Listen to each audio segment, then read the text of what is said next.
राम। मेरा नाम रश्मि है। मैं वाराणसी से हूँ और मैंने अपना ये अकाउंट सिर्फ आप सब महानुभावों से संपर्क करने के लिए बनाया है। सबसे पहले मैं जितने भी यहाँ पर हस्तियों को मैंने टैग किया है उन सभी को मेरा सादर प्रणाम।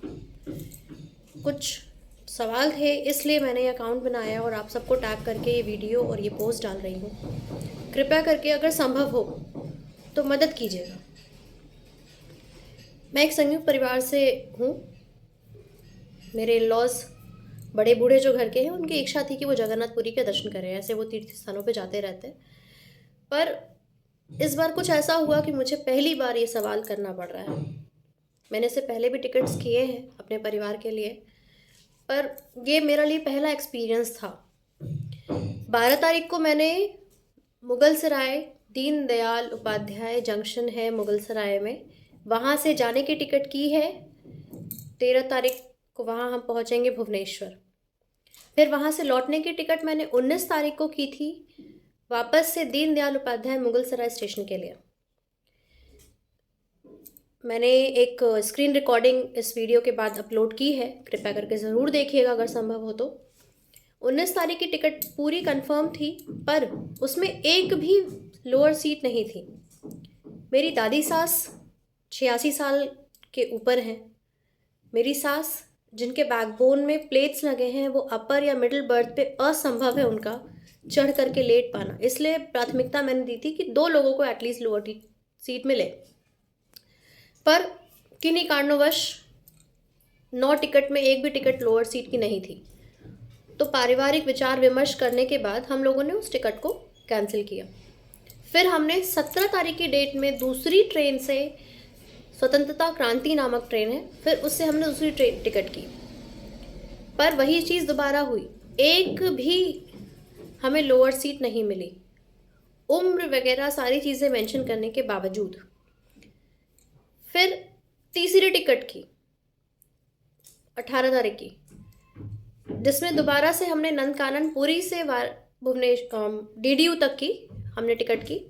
उसमें भी हमें एक भी लोअर सीट तो दूर दूर की बात है, अवेलेबल दिख रहा था, तब हमने टिकट के लिए अप्लाई किया था और अवेलेबल होने के बावजूद हमें आरएसी मिल गया।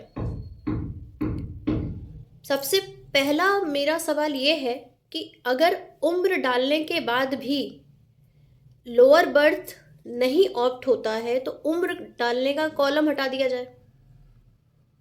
दूसरी चीज़, अगर ऐसी का कोई सुविधा है, ऐसा कोई कोटा है जिसके द्वारा एक यात्री या फिर एक कोई व्यक्ति सारी लोअर बर्थ ही ऑप्ट कर सकता है, तो कृपया हम जनसाधारण को भी बताया जाए।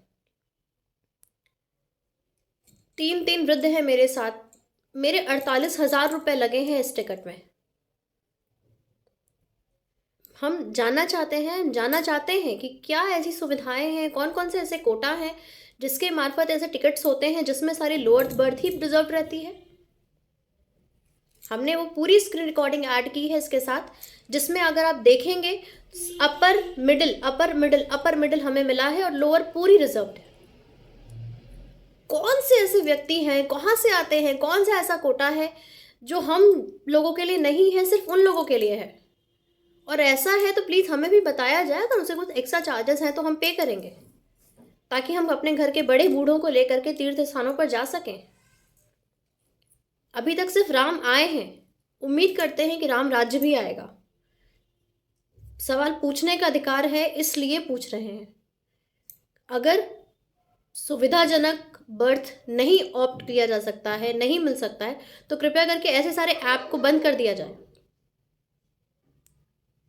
और अगर ऐप से आप अर्निंग कर रहे हैं, आप एक सारी चीज़ें हैं, एड्स आते हैं ऐप के मार्फत, सब कुछ है, रिजर्वेशंस हो रहे हैं, तो फिर एज क्राइटेरिया और ये सब चीज़ें डालने का मतलब ही नहीं कोई लॉजिक है कि आप एक 86-87 साल की महिला को आप एक अपर बर्थ या मिडिल बर्थ दे रहे हैं। और एक नहीं, दो नहीं, 3 बार हमने टिकट की है अलग अलग ट्रेनों से।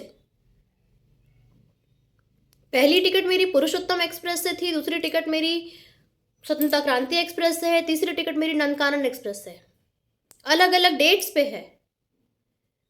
और इतने पैसे सिर्फ इस उम्मीद से लगाए कि एटलीस्ट 2 लोअर बर्थ मिल जाए, एक और कर लो करके, कि अपने वृद्धजनों को हम उन पे स्थिर कर सकें। आप सभी बड़ों को निवेदन है, कृपया करके इसका उत्तर दें। अपेक्षित हैं आपके जवाब के, और अगर संभव हो सके तो कोई मदद ज़रूर करें। नमस्कार।